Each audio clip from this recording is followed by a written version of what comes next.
Well, military option is definitely on the table of President Putin. He's considering it. But we have all the possibilities to deter him from resorting to this option.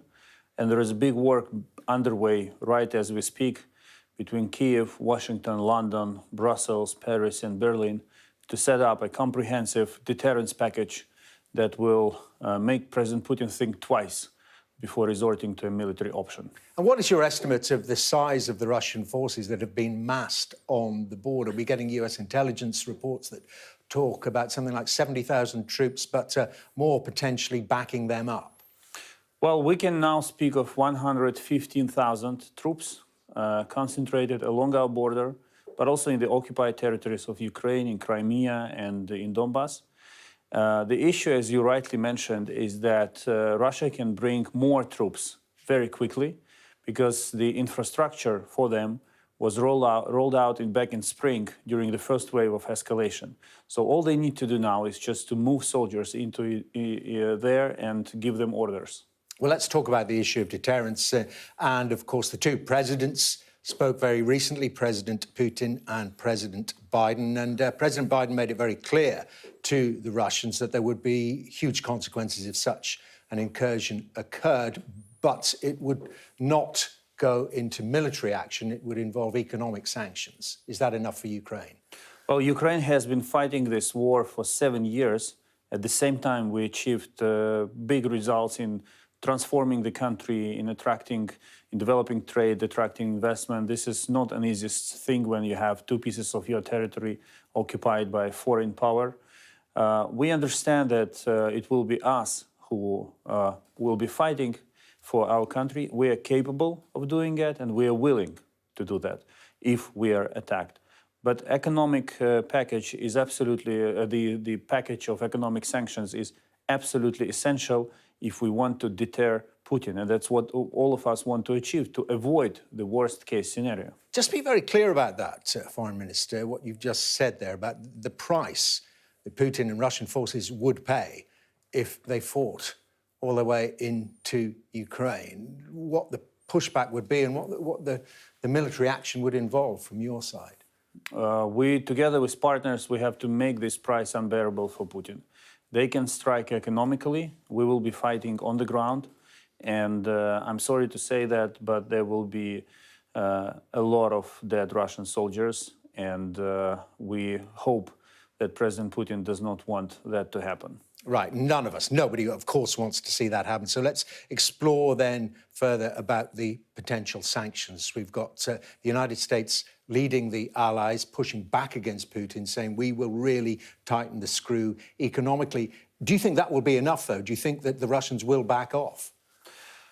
Well, if Russian leadership is rational, they do not want to cause a catastrophe for Russia by causing a catastrophe to Ukraine and Europe by attacking us. This will not be a local conflict. The entire Europe will suffer from consequences if President Putin decides to move forward. So if the West strikes back with the most severe sanctions that have never been put in place before, that will mean a catastrophe for Russian economy and Russian people. So it's a lose-lose game for everyone. And we want to send a clear message to President Putin that Ukrainian partners are united, and we want a win-win solution. We want peace and justice for Ukraine and for Europe. There's one very specific piece of economic action I know that Ukraine wants to see already, and this involves the supply of gas from Russia to Europe through the Nord Stream 2 pipeline. It's already completed. It has not been approved.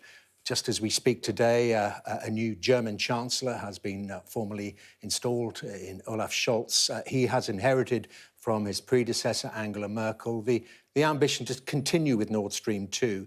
Would you like to see that ruled out altogether now and the Russians told that we will not take your gas? Nord Stream 2 is a bad project for Ukraine, for Europe, and for transatlantic unity. We're looking forward to discussing with the new German government how they see this project being kind of developed further. But for us, it is obvious that Russia is already using it as a weapon against Ukraine, as a way to weaken Ukraine.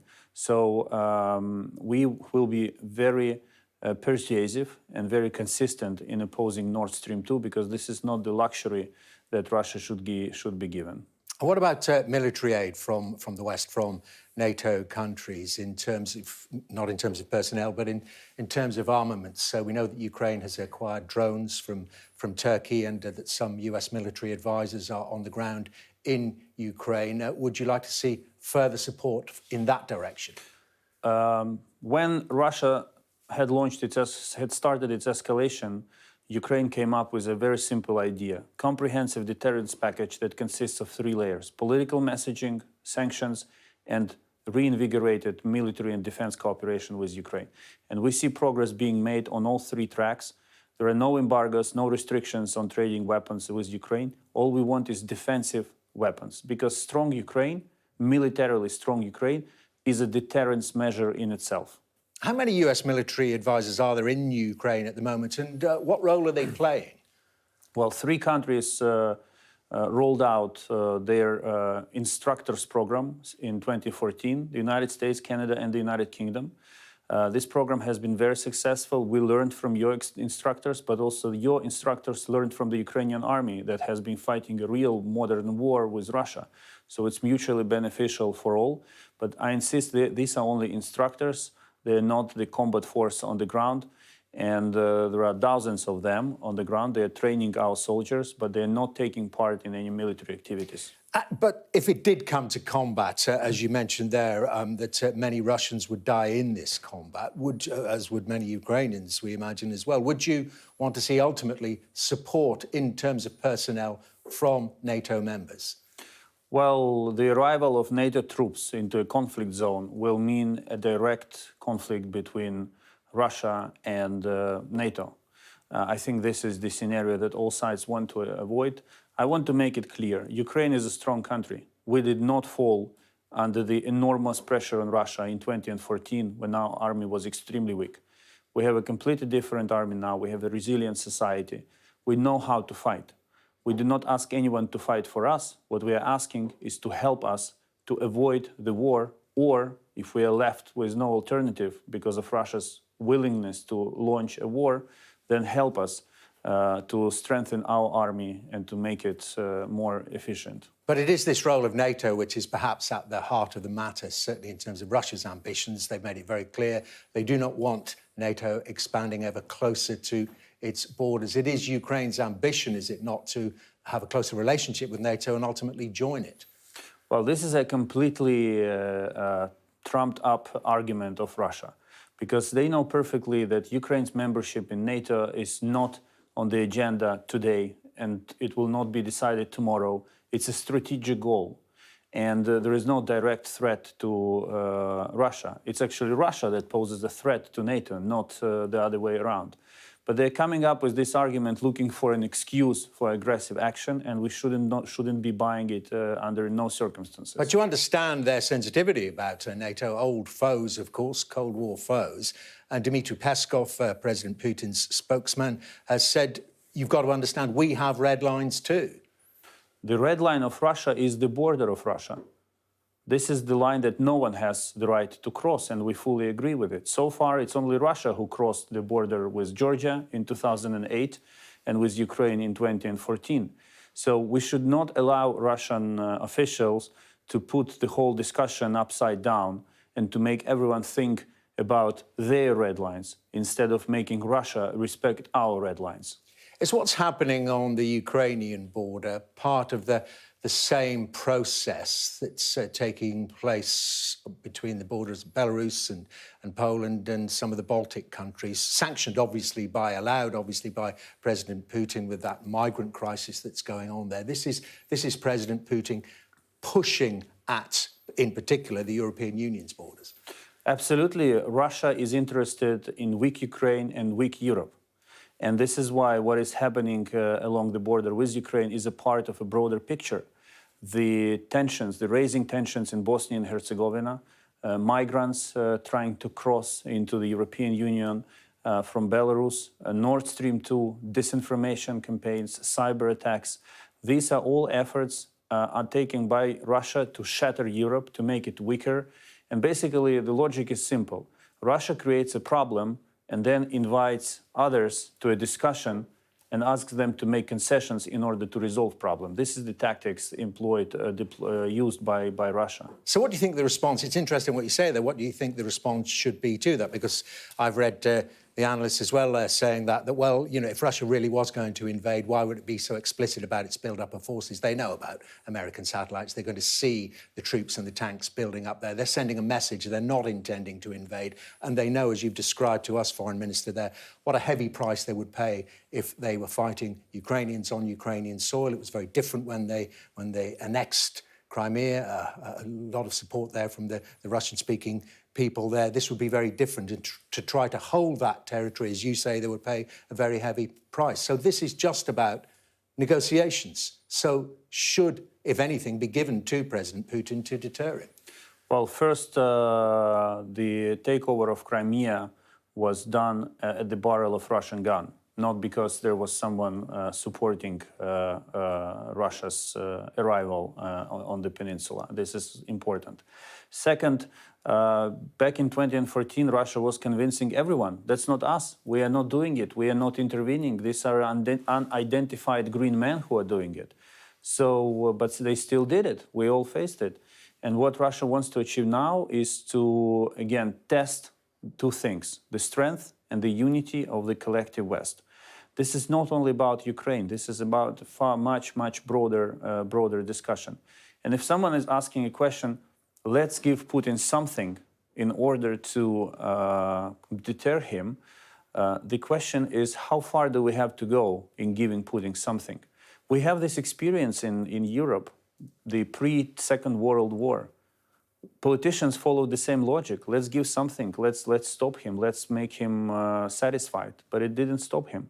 We shouldn't fall into that logic again. We should clearly demonstrate that the collective West is strong and united and is capable to deter Russia without compromising its principles. Okay, so no concessions to Russian demands. You're meeting the Foreign Secretary in London today. What are you going to ask specifically the UK to do right now in terms of that deterrence? Well, if I may, I will correct you. We are constructive and we are ready to make concessions if it is reciprocated by Russia.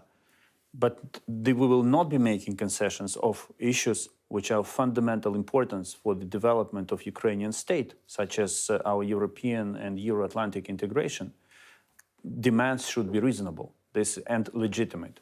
The demand of Russia for Ukraine to abandon its foreign policy is illegitimate. The demand of Russia to demand from Ukraine to coordinate with Russia our integration to NATO or abandon it is illegitimate. It will only be the people of Ukraine who will be making their choice. When I see the secretary, the foreign secretary in London, we will discuss two things: security and trade.